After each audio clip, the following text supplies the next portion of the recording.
Welcome to our continuing exploration of the character, the being of one who follows Jesus in our journey of faith. In the past weeks, we've identified 7 attitudes which are components of the character of the faithful. Serenity, confidence, contentment, appetite, care, sincerity, and respect. Now, this week and next week, we're going to explore verses 10 to 12 of the 5th chapter of Matthew. These verses are often considered as a single beatitude because in the common translation and Revised Standard Version, for instance, persecution is included in both verses 10 and then again in 11 and 12. In 11. However, close examination has led me to the understanding that these 2 verses contain 2 separate experiences in the journey of faith. The first experience is when the faithful experience persecution by those who are not in the community of faith, if you will, from the outside in. In 70 AD, when Matthew was written, that outside influence of persecution was the Roman Empire. The second experience is when persons are looked down upon and scorned by persons within the community of faith. First from the outside, secondly from within. And these separate experiences are made clear in the meaning for the versions that are meaning for meaning really separate Matthew 5:10 from 5:11. My hope that in the next 2 weeks we will see clearly the distinction between the two. Persecution from outside the community of faith and persecution from within the community of faith. This week we look at Matthew 5:10. And it reads in the common RSV, "Blessed are those who are persecuted for righteousness' sake, for theirs is the kingdom of heaven."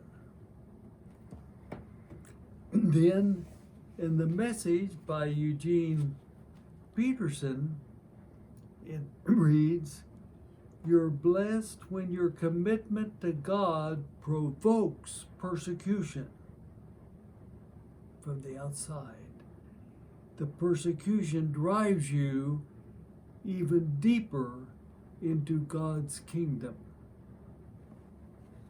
And then from the native version, Matthew 5:10 reads, "Creator's blessing rests on the ones who are hunted down and mistreated for doing what is right, for they are walking the good road from above." Now, to understand this verse, it's necessary to remind ourselves again that in 70 AD, Matthew was written to encourage faithful Jews to follow the way of Jesus. During this time, followers of Jesus were persecuted from the outside of the community of faith by the Roman Empire by refusing to wear the mark of the beast on their skin to be seen beyond clothing as a public acknowledgement that the emperor of the Roman Empire was divine. And as a Roman citizen, one had to worship and be obedient to the emperor.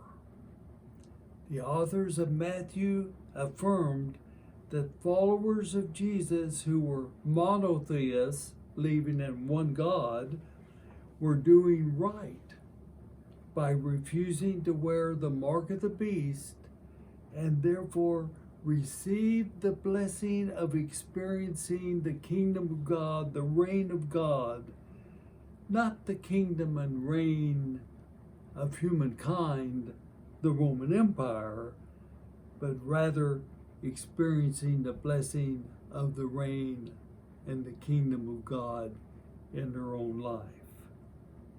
Now this makes sense then. Persecution from the outside for not wearing the mark of the beast makes sense in 70 AD, but what's the meaning for today? Are followers of Jesus really persecuted for doing what is right? Well, for me, the answer is yes. I invite you to consider my personal experience to the consideration 50 years ago in terms of the observation of protests in the Christian community. 50 years ago, I was a participant in the decision of the church to participate in a protest, boycott of a multinational corporation who, because of financial incentives and advertising, advocated bottle feeding of newborns in the third world countries rather than the traditional practices of mothers nursing their babies. A huge market for their product was so inviting.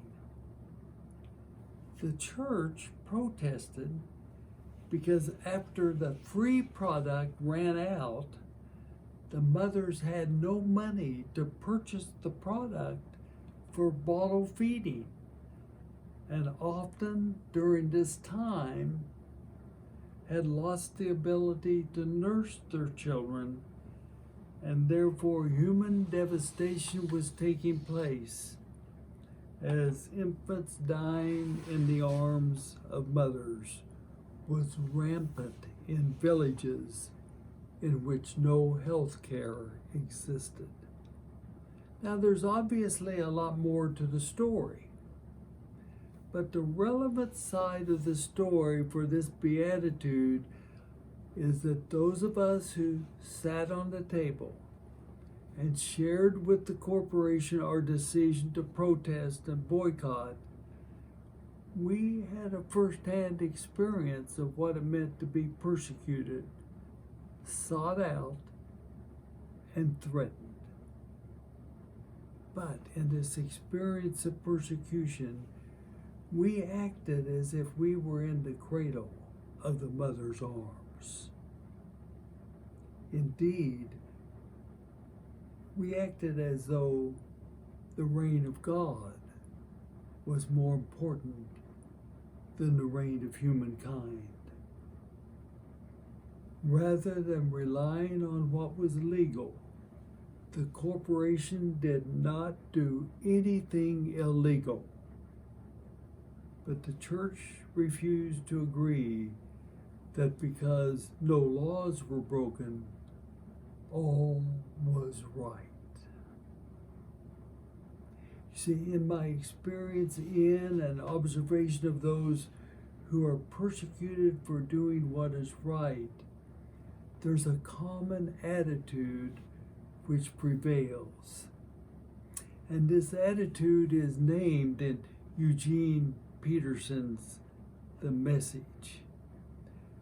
For the meaning version that Eugene Peterson presents to us, he said, the persecution drives you even deeper into the reign of God.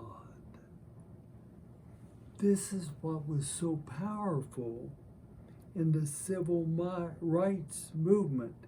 People couldn't believe what they saw happening For the more those who stood for right, civil rights, the more they were driven to protest and boycott.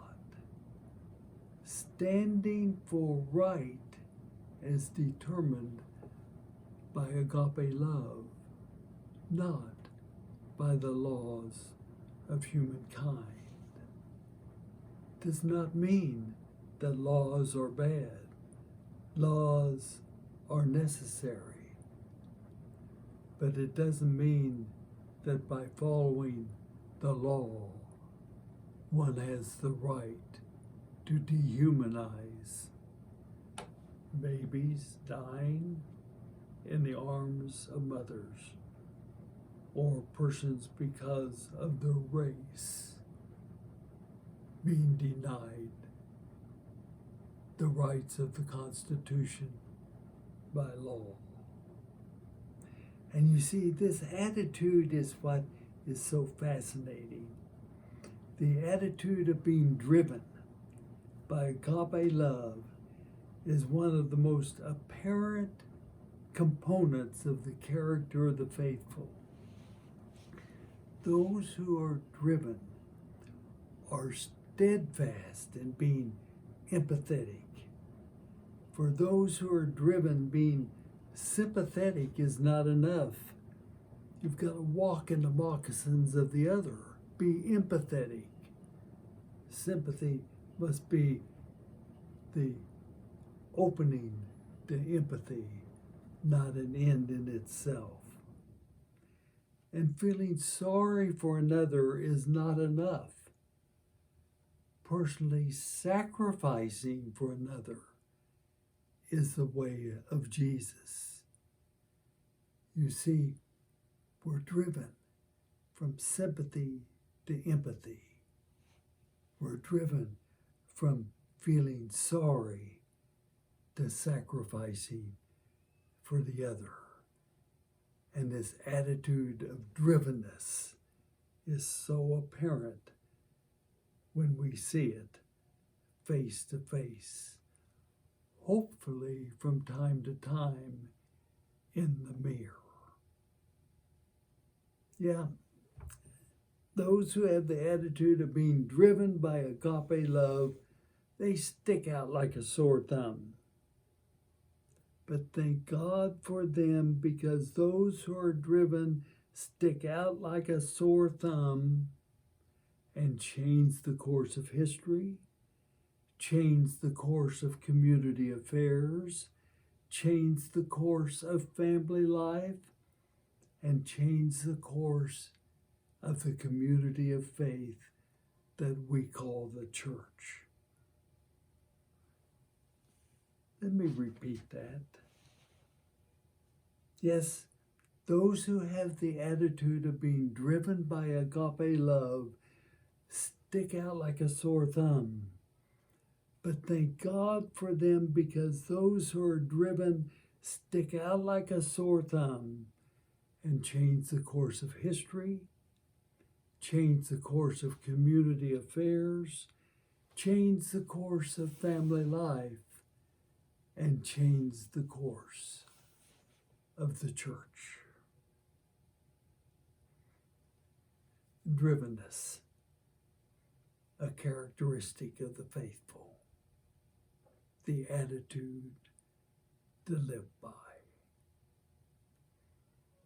For your thought and conversation, first, what are your stories of discovering yourself being driven by agape love? And what are your stories of those who are driven by agape love, changing the course of history, community affairs, family life, and the church? Enjoy your thought and conversation. Thank you.